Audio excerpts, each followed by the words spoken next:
The Silence in Silver Creek. Part 1. The Town That Didn't Speak. His name was Ryan Coleman. 34 years old, recently divorced, no kids, and carrying the weight of a career that never really happened. After walking away from his small apartment in California, Ryan decided it was time to start over.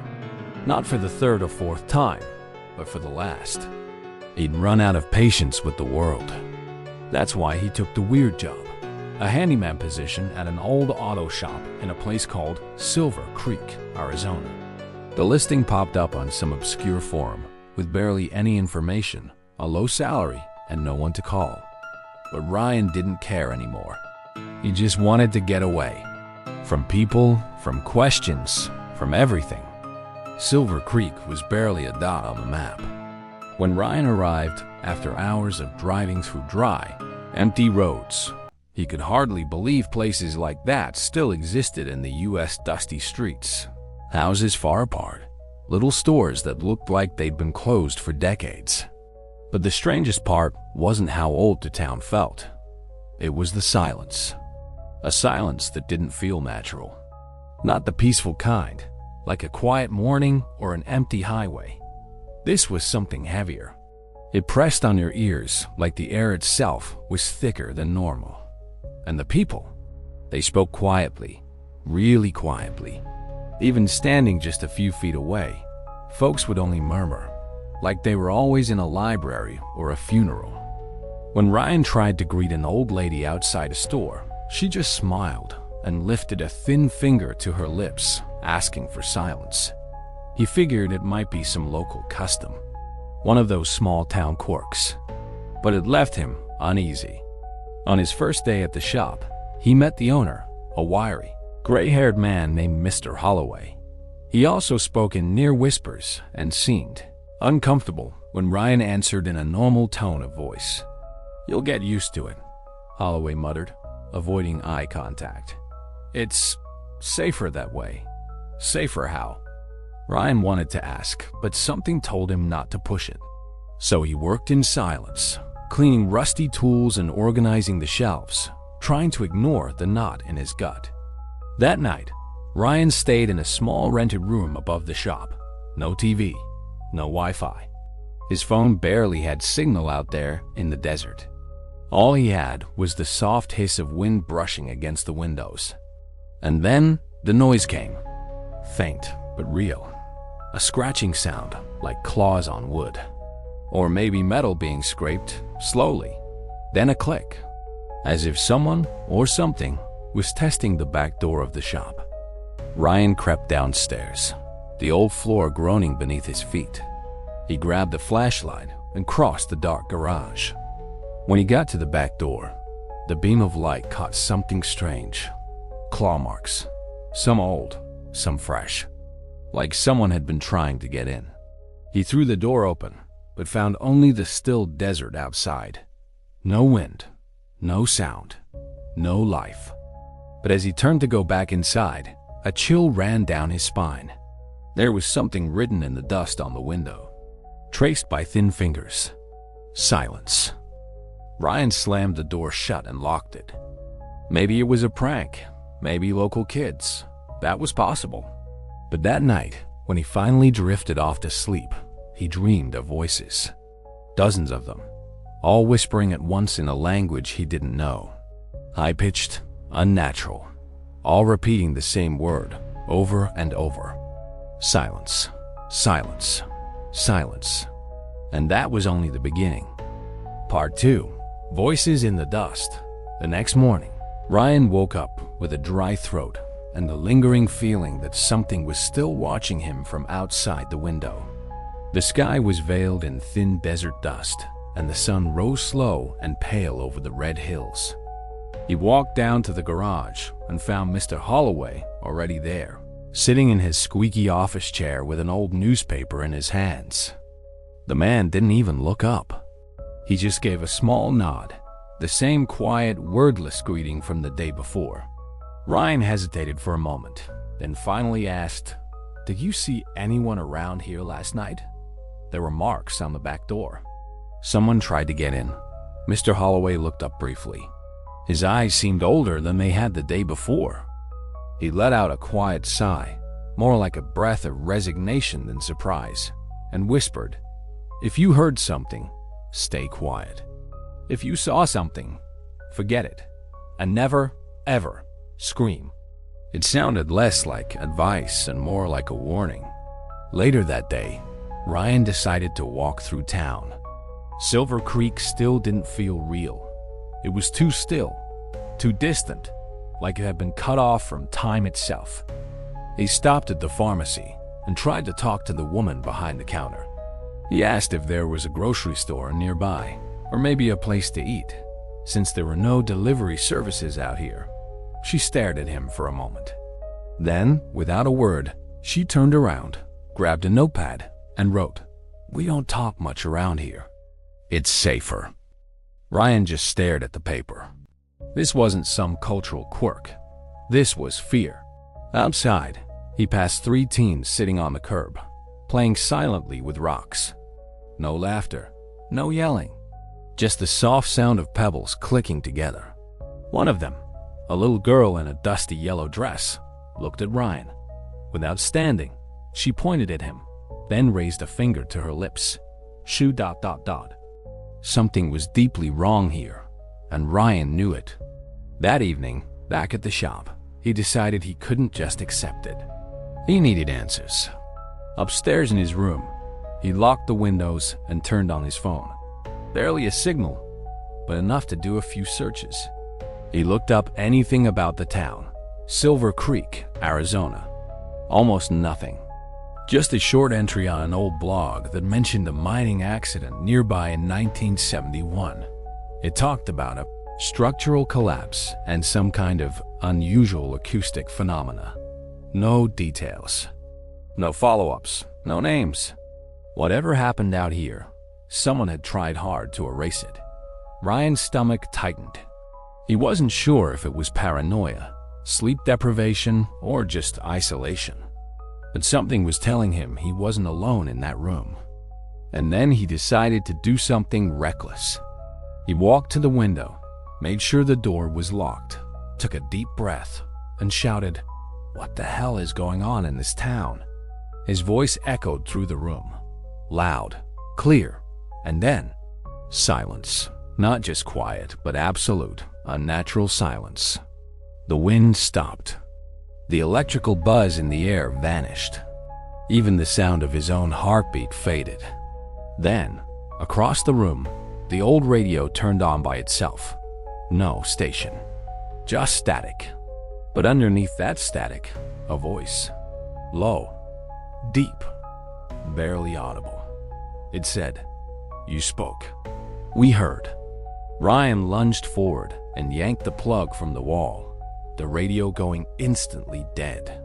He backed away, breathing fast, heart racing. The voice was still echoing inside his skull, like it had been whispered straight into his brain. That night, he didn't sleep. At 2 a.m, someone or something passed by the garage. Left footprints in the dust. And a new message, written with thin, dragging fingers on the window. "It's already too late." Part 3. What wakes when you scream?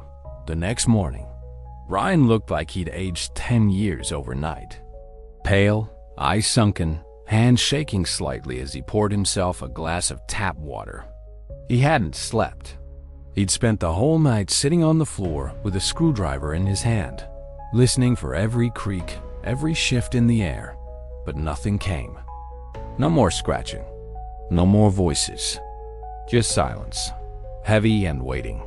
He went downstairs and found Mr. Holloway, like always, sitting behind the counter reading the same crumpled newspaper. But this time, Holloway looked up. He didn't whisper. He spoke quietly, but with weight. "You yelled last night. It wasn't a question. They heard you." Ryan didn't answer. Holloway folded the newspaper slowly, his eyes fixed on Ryan. "Don't leave," he said. "Why not?" Ryan asked, lowering his voice instinctively. "Because if you try to leave now, they'll go with you." That afternoon, Ryan drove toward the edge of town. He needed space to think. Or maybe just proof that this was real. At the very edge of Silver Creek stood an old gas station, abandoned, half buried in sand. The sign was faded, rusted. The place looked untouched for decades. He pushed open the door. The air inside was thick and sour. Dust coated every surface. But in the back, behind a locked door, Ryan found something. Old files, a few maps, and a box of audio tapes labeled with dates going back to the 1960s. The most recent one, from 1971, had a single word written in marker: whispers. He dug around and found an old tape recorder, clicked it on. Static, then a voice. Male. Nervous. Official sounding, like a field report. Day 38. The miners have been complaining about voices coming from the secondary shaft. At first, we thought it was just the wind or nerves. But now, even the engineers hear it. The voice isn't human. Not really. It begs for silence. It warns, and when someone yells down there or curses, things start happening. Today, one of the workers was found with his throat torn open. No other wounds, just that. Like something wanted to erase his voice. We sealed the tunnel, buried it, and we're locking down the town. The tape clicked off. Ryan just sat there, hands cold, heart pounding. Now it all made sense. The silence wasn't a tradition. It was containment. That night, back at the shop, Ryan found Mr. Holloway already waiting. The old man didn't ask where he'd been. He just handed Ryan a flashlight and an old battery-powered radio. "You can't leave now," he whispered. "They know your name. That's enough." "Who are they?" Ryan asked. "I don't know. All I know is when someone raises their voice, they come. When someone screams, they get in." Ryan stood up. "What if I want to stop this? What if I want to tell someone? Warn people?" Holloway just looked at him, like the question was too heavy to even carry. "Then you're not just foolish," he said quietly. "You're suicidal." That night, the pressure in the air was worse. Ryan could feel it, in his ears, in his chest. Like the town itself was holding its breath. And then, footsteps. On the roof. Slow. Deliberate. He rushed to the window and saw something sliding down the side of the building. Not walking. Gliding. A shadow. Long and thin, no face, no body. Just movement. A silence that moved. Ryan held his breath. His instincts screamed to run, to scream, but he didn't. The thing stepped to the door and whispered directly into his bones. "You've awakened the hunger." The doorknob turned, and the door began to open. Part 4. They feed on sound. The groan of the door echoed like thunder inside that unnatural silence. Ryan couldn't move. He stood frozen in the center of the garage, eyes wide, breath caught halfway in his throat. The figure in the doorway wasn't solid. It looked like smoke packed into the shape of a person, almost human, but flickering, drifting, refusing to fully take form. But the worst part? It made no sound, no footsteps, no breathing, no rustling clothes, just the unbearable pressure of presence. Then, Mr. Holloway appeared beside him, holding an old flashlight and a portable radio. Without a word, he twisted the volume dial to max. The radio hissed loudly with static, and the creature, whatever it was, shuddered. It didn't vanish, but it reeled backward. Its shape flickered, trembled like something glitching under a spotlight. "Stay in the noise," Holloway said. "It hates that. Silence is the door. Sound is the wall." Ryan didn't need to be told twice. He ran behind the workbench, flipped on every old tool he could find. A rusty air compressor, an ancient drill, anything that made noise. And for a moment, it worked. The thing writhed, its shape unraveling in slow, painful spirals. As it faded, it spoke one last sentence, a whisper only Ryan could hear. "One more sound, one more scream, and we'll bring it all." Then it was gone. and the silence returned like a wave, heavy and absolute. Ryan collapsed into a chair, drenched in sweat. Holloway turned off the radio. "You understand now," he said quietly. "It's not just about us, it's about what's on the other side." After that night, Holloway finally explained what little he knew. Decades ago, Silver Creek was just another mining town, until they dug too deep. In one of the shafts, they broke into a hollow, a space on the ground that wasn't on any map. Not a cave, not a tunnel, just a void. And that void started to listen. At first, miners thought they were hearing echoes, but then the echoes talked back. Sometimes in English, sometimes in languages no one could place. The town tried to contain it, sealed the shaft, shut down the company, erased the records. And they built a new rule: silence keeps them in. Whenever someone shouted, things got in. And now Ryan had spoken, loudly. That night, Ryan didn't sleep. Again, the air in the shop felt like it was pressing down on his chest. Every creak of wood, every flicker of light made him flinch. And then the sound again. Not on the roof this time. Inside. Something moved in the shadows of the stairwell. Slow, deliberate. Ryan backed toward the far wall, breathing through his nose, eyes darting. He didn't scream. He didn't speak. But he felt it. Something brushing past his neck. And outside, in the distance, he saw lights on in a house across town. Flickering, faint, and then a scream. Someone broke. Someone else screamed. They weren't just coming for him anymore. Silver Creek was starting to collapse. Part 5. When the silence breaks, the black smoke spun slowly above the center of town, a twisting column that hovered without wind, without direction. It wasn't rising. It was descending. Ryan helped the woman and her child to their feet. Her husband, slumped against the wall, was either unconscious or worse. There was no time to check. Outside, every step Ryan took sounded like a scream. Every creak of wood felt like a sin. The smoke was spreading now, slithering between houses like something alive. In the street, the townspeople were finally coming out, pale, hollow-eyed, carrying whatever they had that made noise. Old radios, portable fans, cassette players, anything. But there were too few of them, and the voices were already here. At first, they were just whispers, then moans, then something clearer, something deeper, rising from beneath the earth itself. You broke the pact. There are no more walls. Now we hear you all. It was as if the entire town had been swallowed by a soundless scream. Ryan felt it pressing in, thick and suffocating, a silence not of peace, but of devouring. And then he had a thought. A wild, hopeless, reckless thought. What if I didn't run from it? What if I brought the sound to them? "Where's the mine entrance?" he asked the woman. She didn't answer. She only pointed toward the edge of town. Mr. Holloway appeared moments later, panting, his face flushed from running. He carried a jug of gasoline and an old blowtorch. "You're going there?" he asked. "You're gonna try to seal it again?" Ryan nodded. "If that's what they want, I'm giving it to them. But I'm going to burn the whole damn thing while I'm at it." They walked the path in silence, not out of fear, but respect. Like heading to a graveyard.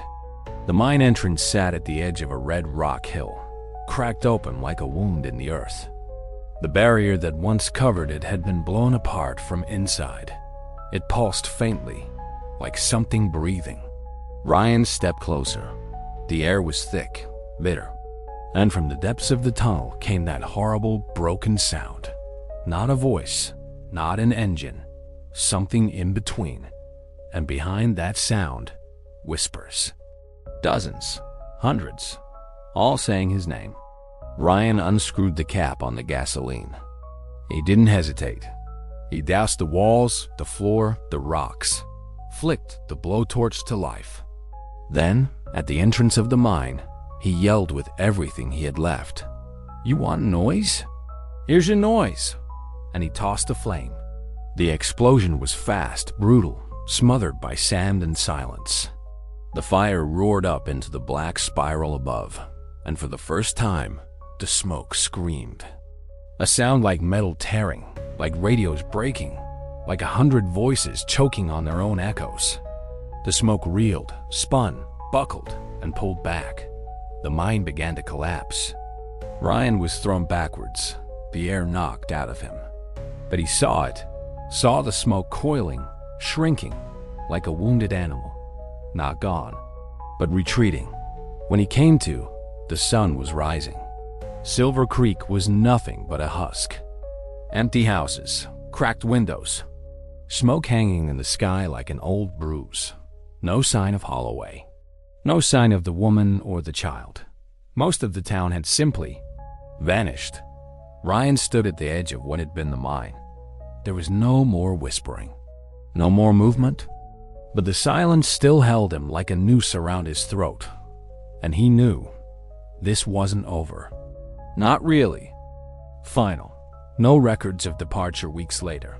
A state investigator arrived in Silver Creek after a series of strange emergency calls and reports of mass disappearances in the area. What he found was a ghost town. Homes untouched, but empty. Cars parked in the streets with keys still in the ignition. Newspapers stacked at doorsteps, some yellowed from age. No bodies, no signs of struggle. Just dust, silence, and a lingering sense of dread. The town hadn't been abandoned. It had been swallowed. In the back room of the gas station, the investigator found a partially burned notebook. Most of the pages were unreadable, but one sentence was underlined over and over, the ink pressed into the paper like it had been carved with desperation. Sound is the bait. Silence is the trap. At the entrance to the collapsed mine, he paused. It was sealed, no way in.